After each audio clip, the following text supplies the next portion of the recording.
vocabulary, you either love it or you hate it. But honestly, vocabulary words are the foundational common denominator for so many of your classes. Sure, you might have more vocab quizzes in foreign language or English class, but you will also need to learn vocabulary in science, right? So words like mitosis and meiosis, or psychology class, words like cognitive dissonance and cerebellum.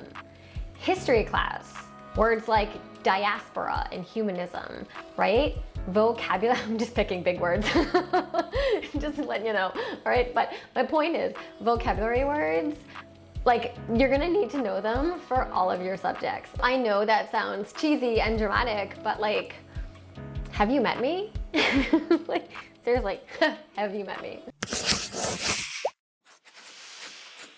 Hi, I'm Katie Azevedo from SchoolHabits.com. I'm a private executive function coach who teaches students and professionals strategies to learn and work better. An entire transcript of this video is available in the form of a blog post on SchoolHabits.com, and I will leave that in the description box. Please consider liking and subscribing, and if you want more tips and tricks and strategies for school and productivity and organization, then follow me over on Instagram. Okie doke, let's get started.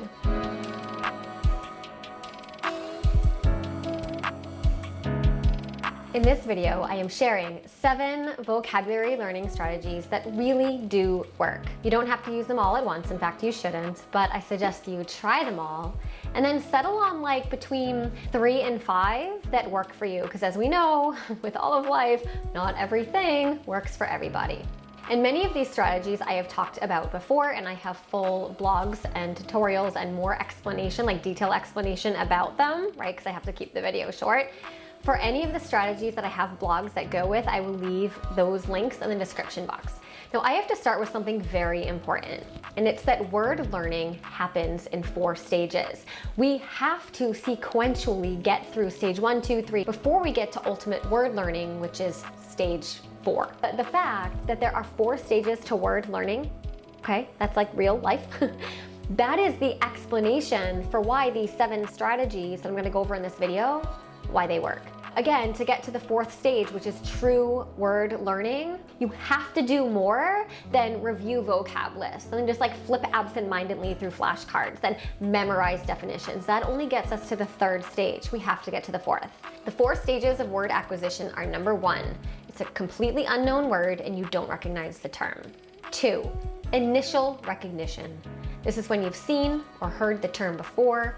You might be able to pronounce it, but you don't know the definition. 3, partial word knowledge, and this is where many of us become satisfied, but it's not enough when we come to the exam.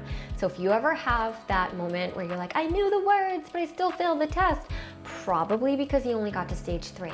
This is when you know one common definition of the word.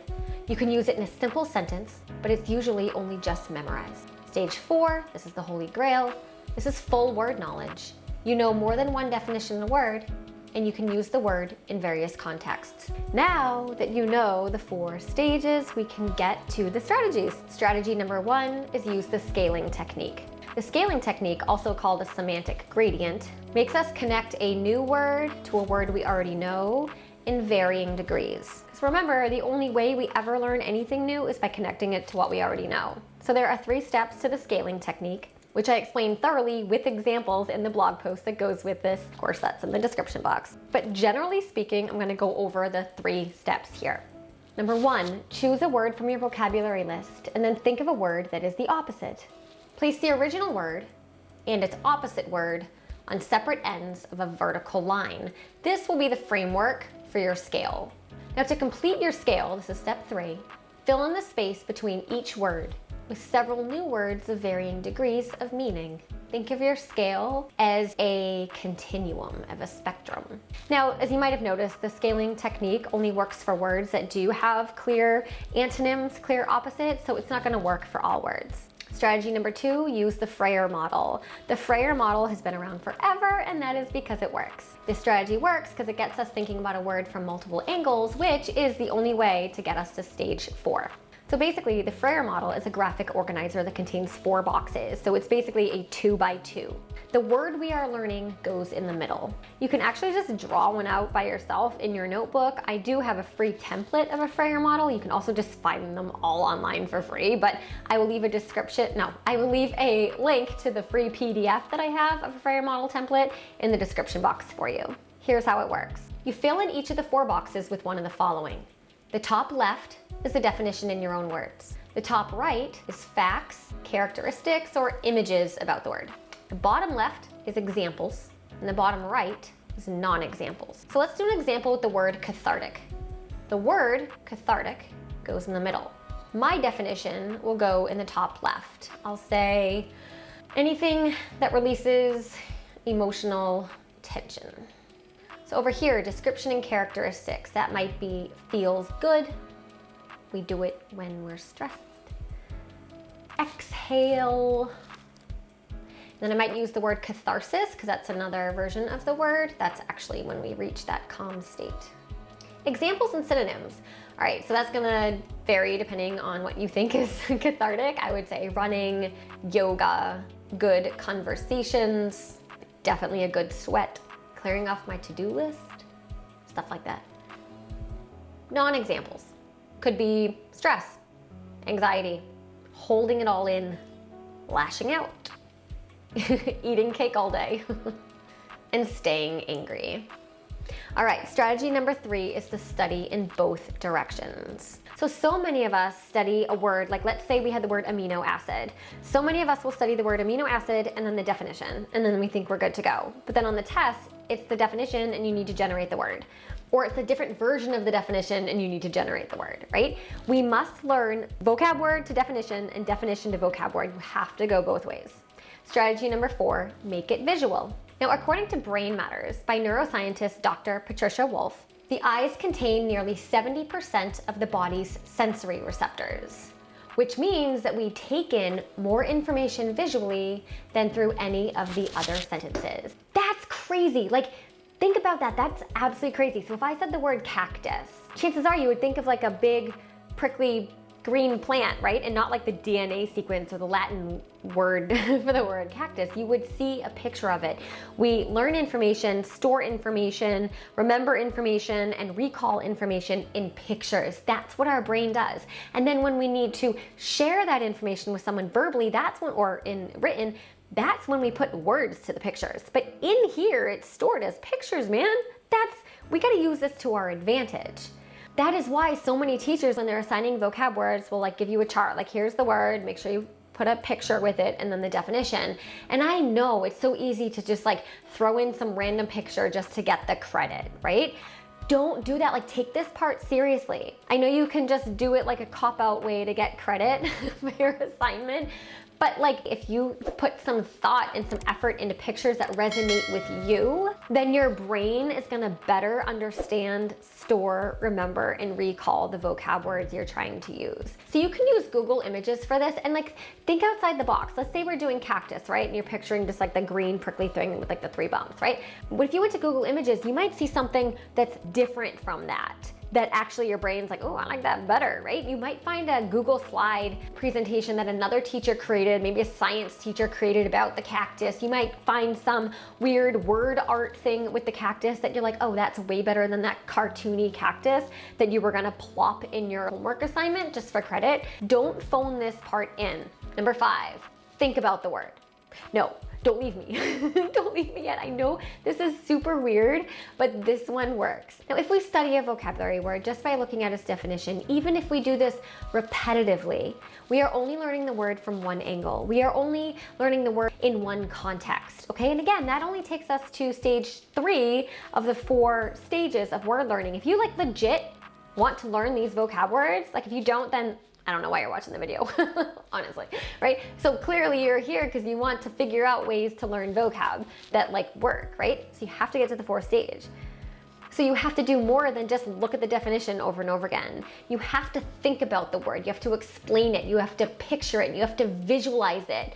You have to try to use it throughout your day. It takes effort. Is it cool? I don't know. I mean, I think so.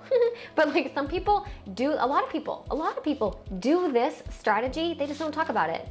Like some students like just seem to have awesome vocab words and they just seem to like learn vocab like that. That's because they're working at it. They might be doing it subconsciously, but people do this. This is a real strategy for learning vocab. It just might not be under the like, it's so cool that I'm gonna tell my friends like do it category, but like it's a thing. Strategy number 6 is use flashcards with the 3-pile method. All right, so I don't have to convince you to use flashcards. You're using flashcards, great. But you need to learn to use the 3-pile method, and I'm gonna explain how to do that.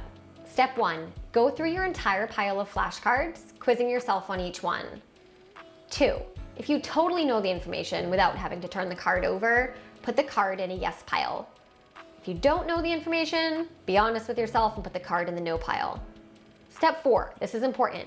If you sort of know the information, but you have to turn the card over to confirm, put the card in a maybe pile.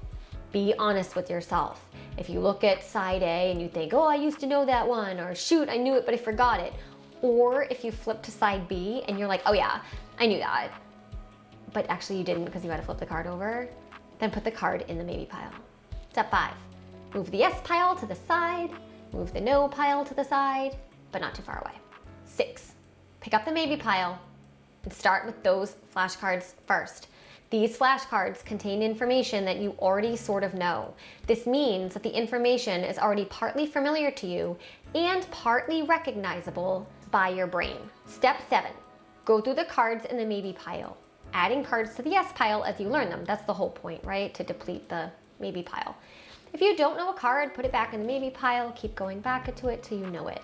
Step 8, eventually all your maybe cards will end up in the yes pile. Step 9, last step, tackle the no pile. These cards will be the most difficult to work through because the information is likely totally unfamiliar to you. Work your way through the no pile until you know them all. And as you learn each card, add it to your yes pile. All right, step 7, you have to understand the word and not just memorize it.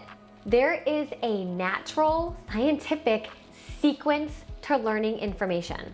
We can't learn a word unless we understand it first. If we don't understand something, but we're like, I have to remember it, it's gonna be really darn hard for our brains to be like, okay, I know where to put that in my brain. Like it won't know what to do with it if it doesn't get it. Your brain won't be able to recall that information later when you need it on a test or whatever, right? If it didn't understand it in the first place. All right, so you have to understand what it is that you're trying to memorize first. So first things first, when you're trying to learn a new vocabulary word, always study a definition that you've put in your own language first. Don't study the dictionary definition, don't study your teacher's definition. If you can't put the definition in your own words, that means you don't understand it, right? Which isn't bad, that just is like feedback, right? So you have to go and like have someone explain it to you, watch a video on it, like make sure you understand it so you can put it in your own words.